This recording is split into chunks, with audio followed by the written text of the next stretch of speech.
উন্নয়ন কাজের কারণে মহাসড়কে এবারও ঈদযাত্রায় যানজটের শঙ্কা রয়েছে। এ নিয়ে আরো খবর জানাতে যুক্ত হচ্ছেন সহকর্মীরা। শুরুতেই যাব আশুলিয়ায়, সেখানে আছেন নাজমুল হুদা। নাজমুল, ঈদযাত্রায় মহাসড়কের অবস্থা কেমন দেখছেন, বিস্তারিত জানাবেন।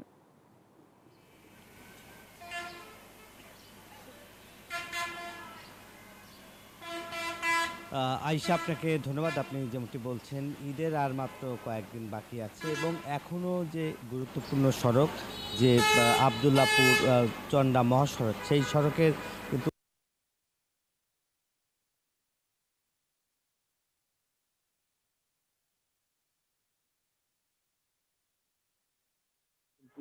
মূলত এখন ধীর গতিতে কাজ করলে কোথাও কোথাও কিন্তু তীব্র যানজট হচ্ছে। এবার ঈদের প্রস্তুতি নিয়েছে সড়ক বিভাগ এবং একই সঙ্গে যে ট্রাফিক বিভাগ, তারা বলছে যে এই সড়ক যেহেতু গুরুত্বপূর্ণ সড়ক, সড়কে যে উন্নয়ন কাজ, সেই উন্নয়ন কাজের কারণে আসলে মূলত দীর্ঘ যানজট। সেই দীর্ঘ যানজট অর্থাৎ 24 কিলোমিটার যে এক্সপ্রেসওয়ে যে কাজ, সেই এক্সপ্রেসওয়ে যে কাজ এখন পর্যন্ত কিন্তু বলা হচ্ছে যে যে কাজ এখন পর্যন্ত কিন্তু বলা হচ্ছে যে 70% কাজ নাকি উন্নয়নের কাজ হয়েছে। এবং অন্যদিকে যে এলিভেট এক্সপ্রেসের যে মোট 29.73 কিলোমিটার অর্থাৎ দুইটি এক্সপ্রেসের যে মোট যে কাজ শুরু হয়েছে, সেই কাজগুলো কিন্তু যে সড়ক ও জনপথ বিভাগের আন্ডারে আমরা দেখেছি যে একটি প্রকল্প দিয়েছেন। সেই প্রকল্প কর্মকর্তা কিন্তু তিনি এবার এসেছেন এবং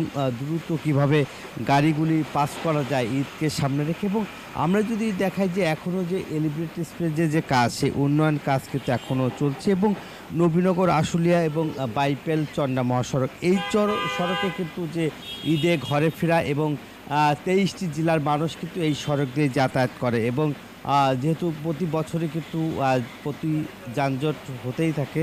এবং আমরা যদি দেখাই যে এখানকার যে সরাসরি যে লেন রয়েছে, সেই সরাসরি লেনে যে পণ্যবাহী এবং যানবাহন এবং চলাচল করে এবং এক কথায় আমরা বলি যে তীব্র যানজট কিন্তু হয় মূলত এই সড়কে। এবং সড়কের আপনারা জানেন যে এখানকার পুলিশ বা অন্যান্য যারা রয়েছে, তারা কিন্তু আসলে সড়কে যে সাধারণ যারা ঈদে ঘরমুখো মানুষ, তাদেরকে পার করতে কিন্তু এবার নানা কর্মসূচি তারা নিয়েছে। এই ছিল আমার কাছে ঘরে ফেরা মানুষের সড়কের সর্বশেষ খবর। একই খবর জানতে আমার আরেক সহকর্মী হচ্ছে গাজীপুর, যাচ্ছি জাহাঙ্গীরের কাছে।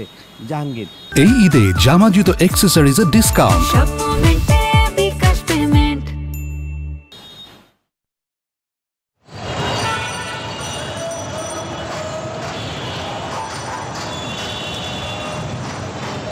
ধন্যবাদ নাজমুল। আপনি আসলে যেমনটি বলছিলেন, আমি রয়েছি এখন গাজীপুরের চান্দনা এলাকায়। এইখান থেকে কিন্তু ঢাকা ময়মনসিংহ এবং ঢাকা টাঙ্গাইল যে মহাসড়ক রয়েছে, সেই দুই স্থানে মহাসড়কে আমি যদি একটু জানিয়ে রাখি যে ঢাকা ময়মনসিংহ এবং ঢাকা টাঙ্গাইল মহাসড়কে কিন্তু প্রায় 32 জেলার মানুষ কিন্তু যাতায়াত করেন এবং সেই 32 জেলার মানুষ কিন্তু এই দুই মহাসড়কে যাতায়াত করেন।